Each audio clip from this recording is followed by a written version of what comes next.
স্পর্শের ভেতর থেকে নুন,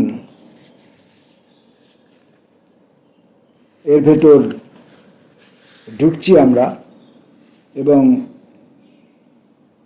স্পর্শ এবং নুন এই দুইটি বিষয়কে এর ভেতরে পাওয়া যায় কি না সেটা খুঁজে দেখার চেষ্টা করছি। স্পর্শের ভেতর থেকে নুন। অনন্য পায়ে সে তার বন্ধুদের নিয়ে খুব ব্যস্ত এখন। আমি তবে কিভাবে খরচ করব এই আলোর ঘড়িগুলো? একটি ফুলের গাছে গেলাম, কেউই তাকে চেনে না বিন্দুমাত্র। সে নিজেও নিজের নাম পরিচয় বললে না, কেবল একটু কুণ্ঠা, কিছুটা লজ্জা আর অনেকটা আড়াল মেখে নিলে। তারপর রাস্তার একটা কুকুরের কাছে গেলাম। সে কিছুক্ষণ আমার চারপাশ শুঁকল, পদার্থ কিছু না পেয়ে ভাদ্রের বন্ধুদের কাছে চলে গেল।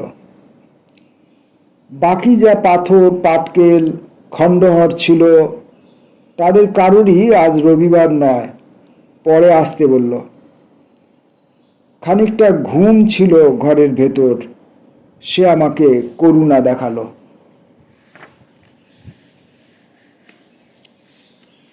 খবর,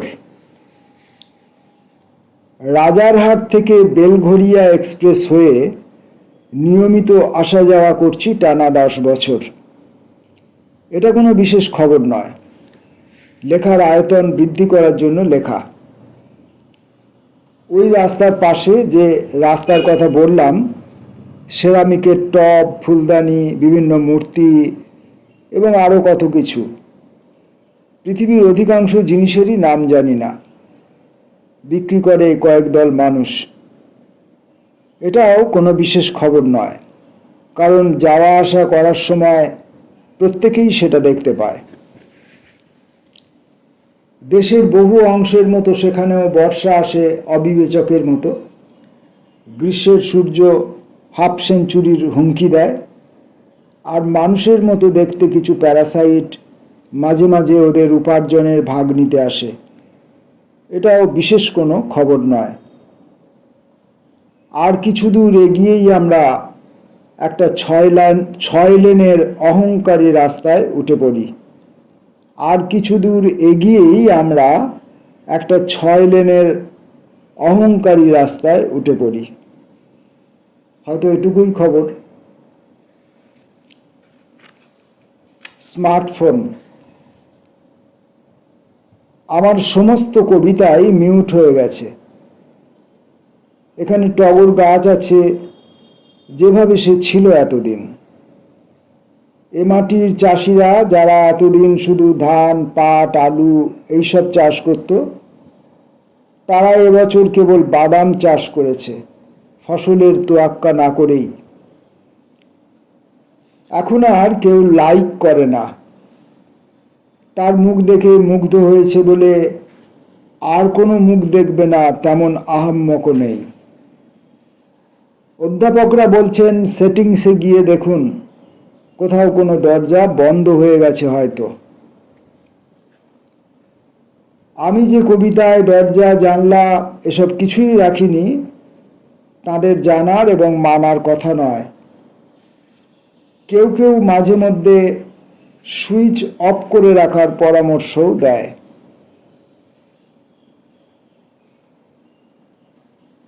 উপস্থিতি। এই সামান্য শরীরী জ্যামিতি ছাড়িয়ে আমার শরীর ছড়িয়ে পড়েছে বহু দূরে, কত দূর সে নিজেও জানে না। এবং সেখানে এক শাস্ত্রীয় সঙ্গীত হয়ে বেজে চলেছে যন্ত্রণার প্রেম। লোকে বলে আমার প্রেম নেই, লোকে বলে আমার যৌনতা নেই। তাদের চোখে কি আমি জিতেন্দ্রীয়? আমার শরীর জানে আমি কত বড়। আমার শরীর জানে আমি কত তীব্র ও অনিঃশেষ আমার খিদে। আমার শরীর জানে আমি কত ছোট। আমার শরীর জানে আমি কত মাংস ভালোবাসি। কাউকে বলনি বলে আমার শরীরও খুঁজে পেল না নিজেকে। শঙ্কা। একসময় আমার পিঠে ঘন ঘন ডানা গজাতো। তখন আমার নিজের জন্মদাতাকেও খুব ছোট মনে হতো, খুব বোকা মনে হতো। এখন আমার ছেলে অনেক বড় হয়েছে। কতটা বড় মাপার সামর্থ্য নেই আমার। শুধু মনে চিন্তা হয়, সেও কি আমাকে খুব ছোট মনে করে, খুব বোকা। আমি কিন্তু ছেলের পিঠে ডানা গজাতে দেখিনি কখনো। আমার বাবা কি দেখেছিল আমার পিঠে? বেমানান। জানি এই স্বপ্নটিকে স্বপ্ন হিসাবেও মানায় না, তবুও ও ঘন ঘন আসে আমার বাড়িতে। কারা যেন এসে ভেঙে দিতে চায় সব পলেস্তারা, মুখ বিকৃত করে ভয় দেখায়। আমি আমারই মৃতদেহের উপর বসেছি আত্মহননে। তাদের তো তাতে নারাজ হবার দরকার ছিল না। কল্পনার টেকসই সিমেন্ট দিয়ে বানানো এই বাগান বাড়ি স্বয়ং কল্পনার কাছ থেকে আসতে চাইছে আমার কাছে। কোর্টের ভাষায় এ এক অবৈধ হাতছানি। আমি একে ভালো ভালো স্কুল ও কলেজে পাঠাতে চাইছি, যাতে একে আর কেউ আকাশের কুসুম বলে ব্যঙ্গ করতে না পারে। একদিন সে লেখাপড়া শিখবে, বড় হবে, শিয়ানা হবে এবং আমাকে না জানিয়েই অন্য কোথাও চলে যাবে।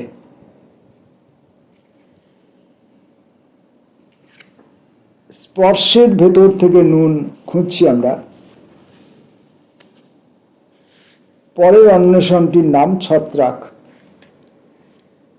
ইদানিং অকারণেই পাকা বাড়ির দেওয়ালে ছাতা পড়ছে। ভাঙা হয়, সারানো হয়, আবার সেই একই সমস্যা। বহু রকমের নতুন নতুন উপায় নেওয়া হয়, ছত্রাক তবু তার জায়গা ছাড়ে না।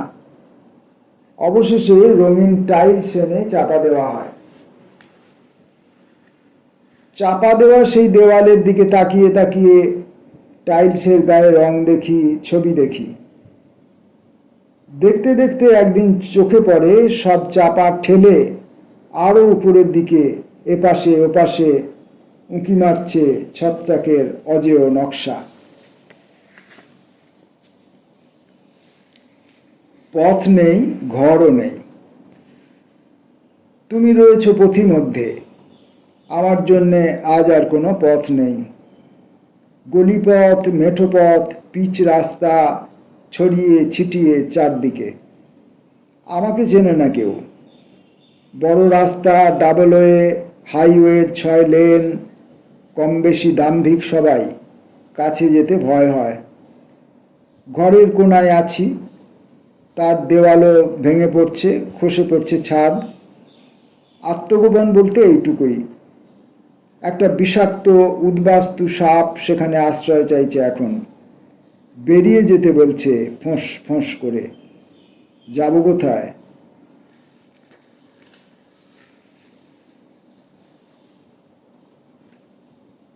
আজকের মতো শেষ প্রচেষ্টাটি সম্পর্ক, লবণ খোঁজার, নুন খুঁজে নেওয়ার শেষ প্রচেষ্টা। স্পর্শের ভেতরে নুন খুঁজে নেওয়ার শেষ প্রচেষ্টা। সম্পর্ক।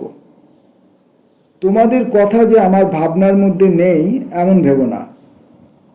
ভাবনা নিজেই যেমন বেছে নেয় সিঁড়ি, বাজার, প্রমোশনের কথা, সেভাবেই সে বেছে নেয় কেবল প্রজাপতি নয়, তার সুককীটের কথা। বর্ষায় কেন্ন যথেচ্ছ জন্ম মৃত্যুর কথা। তোমাদের জন্য কেবল রুটিনের মতো নয় যে রুটিন, সেখানে সময় ধরা থাকে। একদিন মধ্যরাতে উঠে আমি ব্যস্ত জনপদকে দেখতে বার হই। মধ্যরাতে সে কতটা ব্যস্ত, বড় বড় দোকানগুলোকে ঘুমনের সময় কেমন লাগে।